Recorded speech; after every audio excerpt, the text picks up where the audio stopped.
Russia's Foreign Minister Sergey Lavrov used a major Eurasian security forum in Minsk to declare that a new historical era has begun in which Western dominance has ended and the world's political centre of gravity is shifting toward Eurasia. Addressing delegates from dozens of countries gathered under the auspices of Belarusian President Alexander Lukashenko, Lavrov praised the forum as a leading international platform for discussing key security issues in the Eurasian space.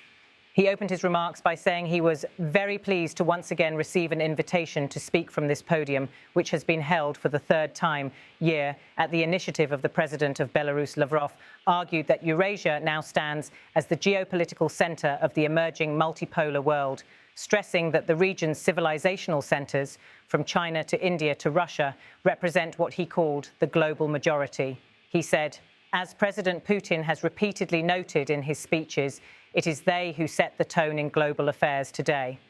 Lavrov added that these centres accelerate the world's liberation from the vestiges of the past, pointing in particular to changes in security and economic development, critique of the West and NATO. The veteran Russian diplomat accused NATO and the European Union of refusing to accept the new global balance. He said the overwhelming majority of NATO and EU countries refuse to acknowledge the objective fact that Western dominance has ended and a new historical era has dawned. Lavrov linked what he described as Western denialism to ongoing security tensions, including the war in Ukraine, which he again characterized as a planned and provoked conflict. He said, it is not Russia's or our allies' fault that international arms control agreements have been undermined and then buried in recent years. The minister reiterated Moscow's long-standing view that NATO expansion eastward violated political assurances given to Soviet leaders at the end of the Cold War, asserting that this is being done in defiance of the highest-level commitments made within the Organization for Security and Cooperation in Europe. Lavrov accused the West of seeking regional or indeed global dominance and claimed that the Euro-Atlantic security model had collapsed. He cited as examples Western European proposals for new regional structures that would exclude Moscow and Minsk. Just think of French President Emmanuel Macron's initiative for a so-called European political community, Lavrov said, arguing that the grouping had deliberately and publicly refused to invite Russia and Belarus. Allegations of European militarization. Lavrov warned that Europe was preparing for a new major war, pointing to what he described as rising defence budgets, new military cooperation between London, Paris and Berlin, and greater coordination of nuclear forces between France and the United Kingdom. He said, the militarization of European countries is gaining momentum. Funding for the military-industrial complex is increasing. Large-scale exercises are being conducted. He added that NATO's growing logistical network for troop transfers toward Eastern Europe and plans to intensify activity in the Arctic were causes for concern. Lavrov asserted that most sensible countries wanted to see the Arctic remain an area of peace and cooperation and blamed Western states for trying to isolate Russia from the Arctic Council. Appealed to the United States turning to the conflict in Ukraine, Lavrov said it was European NATO members who were prolonging the armed conflict by pumping the Kiev regime with weapons and providing it with financial and political support.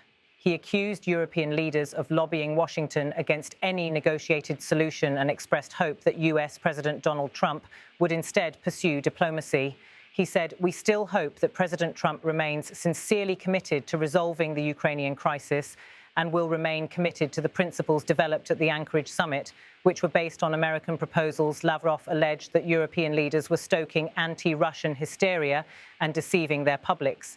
He said, European leaders themselves concocted this nonsense and are repeating it, deliberately deceiving their own peoples and whipping up anti-Russian hysteria. The minister insisted Russia posed no threat to NATO or EU states. We have repeatedly stated that we have no intention of attacking any current NATO or EU member state, he said, adding that Moscow was prepared to formalize that assurance in future security guarantees. However, Lavrov accused Brussels of rejecting such offers. EU leaders proudly declare that after the Ukrainian crisis, there should be security guarantees not with Russia, but against Russia. Criticism of NATO's global reach, Lavrov also condemned what he called NATO's artificial expansion beyond Europe. He argued that the alliance was staking out a position for itself in the Pacific, undermining existing regional arrangements built around the Association of Southeast Asian Nations, ASEAN. He said, NATO is seeking to stake out a position for itself in the Pacific, undermining the very foundations of the regional security architecture. Lavrov claimed that this push aimed to contain China, isolate Russia, and confront the Democratic People's Republic of Korea. He accused NATO of paying attention to other regions of Eurasia, the Middle East, the South Caucasus, Central Asia, and South Asia, and described this as aggressive and extremely negative. He said, "A reasonable question arises. Do we want our entire vast and beautiful continent to be turned into a NATO base? We cannot agree with this." Call for multipolar cooperation. Lavrov proposed replacing what he termed Cold War-era bloc thinking with a fundamentally different philosophy of interstate interaction. He recalled that Russia had taken the first steps towards such a system a decade earlier when President Putin proposed the Greater Eurasian Partnership. He said, back in 2015, President Putin proposed developing a Greater Eurasian Partnership, which envisions the creation of a pan-continental framework of equal and mutually beneficial cooperation. Lavrov described the initiative as a mechanism for expanding trade and economic ties and harmonizing integration processes among the Commonwealth of Independent States, CIS, the Shanghai Cooperation Organization, SCO, the Eurasian Economic Union, EAEU, and the Gulf Cooperation Council. He also referenced Putin's more recent call for a Eurasian security architecture based on the principle of indivisibility, saying Russia viewed it as a constructive alternative to the bankrupt institutions that serve the Euro-Atlantic model. Lavrov emphasized that Moscow was not mandating who should cooperate with whom, but instead asking why Eurasia could not create a pan-continental architecture open to all. Lavrov urges new security architecture and broader dialogue. Continuing his address, Lavrov said the idea of a pan-Eurasian framework should not be viewed as a threat, but as a mechanism of cooperation open to all. He pointed to examples from other continents where inclusive forums had emerged to link regional organizations. He said, in Africa and Latin America, in addition to sub-regional organizations, there are pan-continental forums such as the African Union and the Community of Latin American and Caribbean States.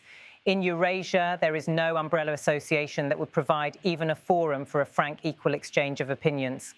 Lavrov praised President Lukashenko's initiative to move in that direction and voiced confidence that it has a bright future. Principles of collective security. Lavrov said the foundation of true collective security cannot be limited to serving the interests of a select few. He said, this security will either be universal or it will not exist at all, and everyone will be on their own. The minister argued that every country must retain the right to choose its own security arrangements, whether neutrality or alliance membership, but insisted that no one can strengthen their security at the expense of others. He accused NATO of violating that rule, asserting no country, group of countries or organization should aspire to regional dominance. Unfortunately, NATO is doing exactly that. Russia's regional partnerships, Lavrov cited a series of recent agreements as examples of how Moscow was putting these principles into practice. He referenced new security guarantee pacts with Belarus and strategic partnerships with North Korea and Iran, calling them practical demonstrations of Russia's approach. He placed special emphasis on cooperation among regional organizations such as the Collective Security Treaty Organization, CSTO, the Shanghai Cooperation Organization, SCO, the Eurasian Economic Union, EEU, and the Eurasian Development Bank, EDB Cooperation Organization, SCO, and the Commonwealth of Independent States, CIS. According to Lavrov, those groupings have accumulated extensive experience in ensuring military political stability and countering new challenges. He welcomed Kazakhstan's recent proposal for a CIS plus format and for transforming the Conference on Interaction and Confidence-Building Measures in Asia into a fully fledged organization with pan-Eurasian scope.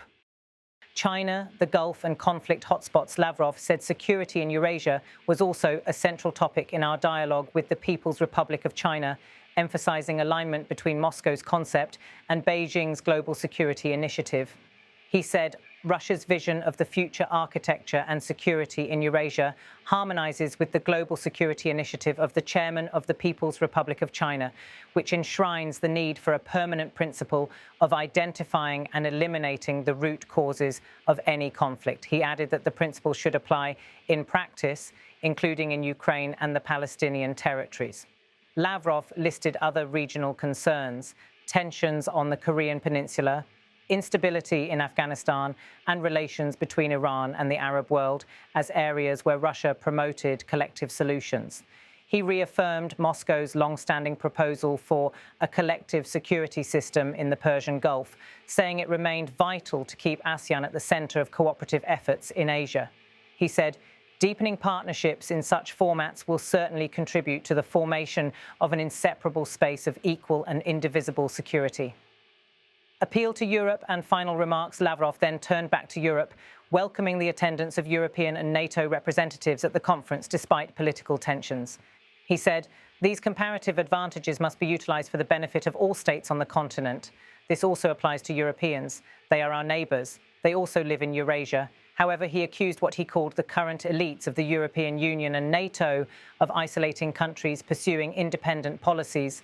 He said, as a result, there are no prospects for a meaningful dialogue with most of these elites in Europe.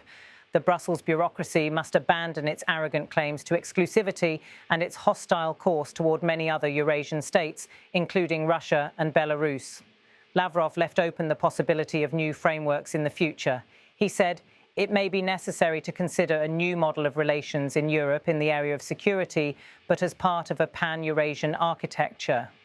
Concluding his address, Lavrov described the pursuit of a unified Eurasian security space as an objective historical process that would safeguard the sovereignty and stability of all participants. He said, "We view the formation of equal and indivisible Eurasian security as an objective historical process that facilitates the sovereign development of the participating countries."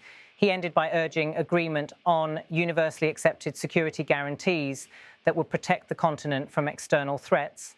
He said, "Agreeing on universally accepted security guarantees, including against external threats emanating from outside the Eurasian continent, will make our common space free of conflict and conducive to mutually beneficial and productive cooperation."